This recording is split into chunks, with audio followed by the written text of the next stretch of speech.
It's that time of the week. Three-time Super Bowl champ Matt Chatham, Sammy P, breaking down all things Patriots and Saints. We're looking at a 3-point spread, Pats -3. The total is 42. You have been Mr. Under since the preseason. 2 games, 2 dead unders. I imagine you're not going to buck that trend here.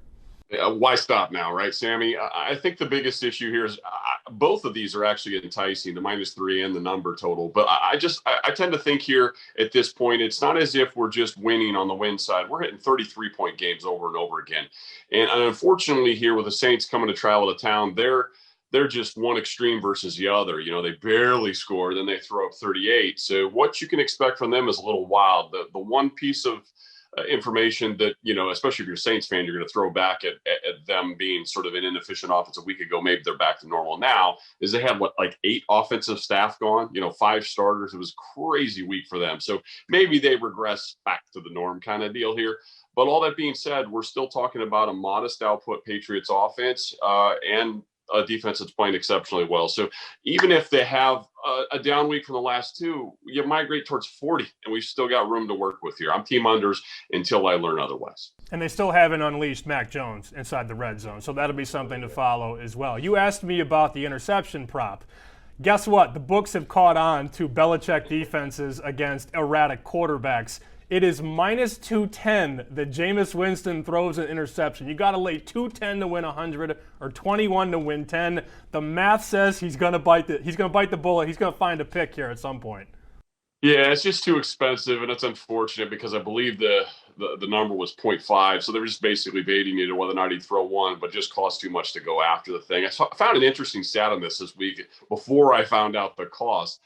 Jameis in 2019, last time he was a full-time starter, he had 7 instances where he was playing in a game following a multiple interception week. And in 5 of those 7, he continued to throw a pick. I think that's about personality. He's not a guy who throws a bunch and then really pulls in the reins the next week. He kind of is who he is. And for those out there that might think, hey, outlier, just had a weird year in 19, that's not how he always is. Roll back to 18, 4 of those instances in that year, a perfect 4 for 4. He throws a multi like he did a week ago against the Panthers. He's throwing another this week. It's too bad it costs too much to go chase the thing. We've got a prop. Time to shop. Jonnu Smith, 29.5 receiving yards. Over, under? I'm an over on this one. I think one of the things that sort of set me off this was Dan Arnold a week ago with the Panthers. Sort of watching the opportunities he had in that game, and he has a 60-ish yard game, 61 yards, I believe it was. Does have a 19-yarder single shot there in the game.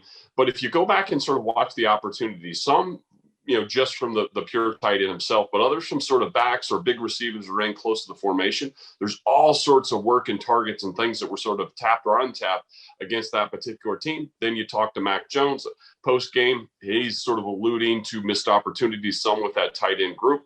And Jonnu's just got to get 29.5. The reason I stayed away from the catch number here, though, went more with the yards, is because a guy like Jonnu has been slightly unpredictable whether or not his volume is going to be up or down as far as the opportunities he gets. So I'll just stick with the notion that if you're going to give me a carry or two, because he's kind of become the gadget guy, he's going to get that shovel pass forward, which counts as a pass, and he's going to potentially get, just a couple more. And with the drop pass a week ago, he looks like there's more run after the catch and the balls that are out in front of him. So 29.5 with Jonnu this week feels a bit like a layup. We need 30. Let's go 30. That's Matt Chatham. Cool as ever. We'll see you next week.